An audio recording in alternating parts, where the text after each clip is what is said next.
Big boss season 8 హౌస్లో రేపటి ప్రోమోలో జ్యోతిష్యం చెప్పమని అంటూ మణికంఠకి ఒక టాస్క్ ఇచ్చేశారు బిగ్ బాస్. అయితే ఈ టాస్క్లోకి అడుగు పెట్టేసిన విష్ణుప్రియ అయితే ఇక్కడ క్లియర్గా అయితే తను అయితే చెప్పుకుంటూ వచ్చేసింది, మనసు పారేసుకుంది పృథ్వీ పైన అంటూ. ఈ విషయం పైన మణికంఠ అయితే మాట్లాడుతూ ఎంతో ఫన్నీగా అయితే చెప్తూ వచ్చేసాడు. కానీ ఇక్కడ విష్ణుప్రియ ఫ్యాన్స్కి డిసప్పాయింట్గా మూమెంట్ అని చెప్పుకోవచ్చు.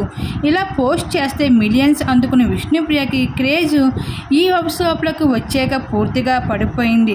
తన టాస్క్లో పెర్ఫార్మెన్స్ తక్కువ పెట్టి పృథ్వీ పైన లవ్ ట్రాక్ పైన ఎక్కువగా ఇంట్రెస్ట్ పెడుతూ వచ్చేస్తుంది విష్ణుప్రియ. ఇది తనకి పెద్ద మైనస్గానే మారుతూ కనిపిస్తుంది.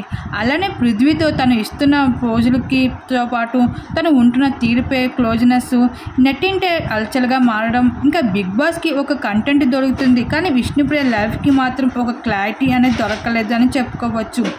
అయితే ఇక్కడ కిరాక సీత విషయానికి వస్తే తను కూడా మణికంఠతో అయితే జ్యోతిష్యం చెప్పుకుంటూ తన మనసులో ఆ మాట నిఖిల్ కోసం అయితే చెప్పుకుంటూ వచ్చేసింది.